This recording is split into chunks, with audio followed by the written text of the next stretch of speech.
I just watched Stiletto episode 19 of Smallville. Fantastic, absolutely brilliant. I loved Lois Lane as the superheroine Stiletto. We find out the real reason why she takes on this superhero role is so that she can try and grab an interview with the Red Blue Blur, aka Clark Kent, and it's just a calamity for her, unfortunately. She first of all saves Chloe from a couple of thugs. One of them nicks off with her laptop, and the other one she pretty much almost knocks out cold. But because he can't see her face, he thinks that she's some kind of superhero, which sparks some sort of light in her head, as if to say, okay, I think I can take on this superhero role, let's see what we can do with it. So she writes the story about Stiletto, but doesn't have any photo evidence, so unfortunately her editor puts it to page 10. She's not happy about that, so it's a case of, how can I get some photos taken? So she decides to enlist the role of Jimmy Olsen, who makes a brief appearance in this episode. He's working at the Ace of Clubs, but we don't know where he's going at the moment. Throughout the rest of Smallville, we don't know what his involvement is going to be as yet. So he's taking pictures of Lois dressed as Stiletto. Clark eventually finds out that Lois is Stiletto. Well, not that he eventually finds out. He first of all thinks that Lois is pretending to be Stiletto until Lois actually reveals that she is Stiletto.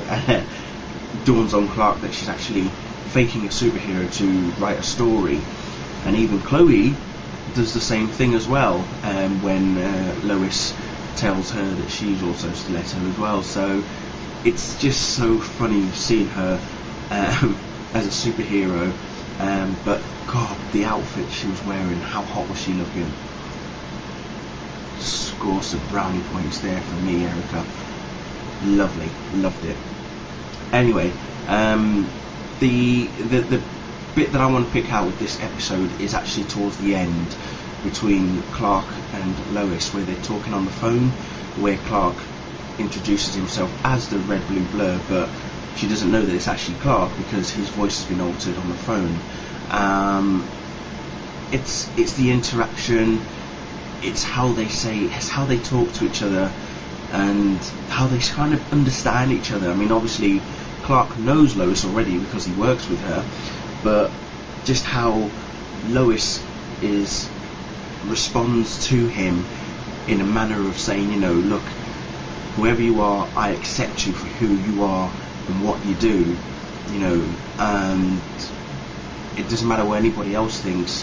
You're out there saving people's lives, taking no credit for it. You don't ask for anything in return, and all she wants is just this one interview to find out who he is and that sort of stuff.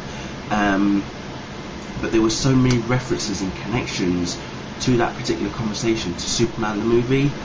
And if you remember in Superman the movie, Lois gives him the name Superman for the first time, and what we notice in this episode is that Clark basically says Lois is trying to find a way of shortening the Red Blue Blur statement into something smaller, and then Clark basically replies back, if anyone can think of a name, I'm sure it could be you, to Lois. So that's like a connection to Superman the movie, where she gives him the name Superman. The other bit was how he turns around and says, if I ever make my secret public knowledge, you'll be the first person to know. Again, Lois Lane got the first interview with Superman in Superman the movie. So the connections are there, absolutely brilliant, well thought out. I thought the script and the writing was immense. The producers know what they're doing now, and I'm absolutely proud of them. This is why I love Smallville so much, because the producers, the writers, the actors, they know where it's going. We also know where it's going, but it's how they're getting there. It's how they're going to reach the point of where Clark Kent becomes Superman.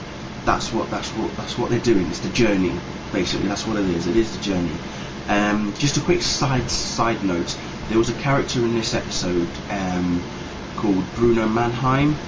Now, I'm sure he's a DC Comics character who's also a crime lord, a criminal mastermind of some sort. Correct me if I'm wrong, but I'm sure he's featured in a number of comics in the past, and I'm sure I've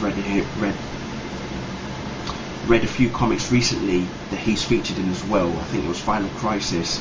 So if anyone can dig that out, let me know. I'm going to look for it myself anyway and find out as well.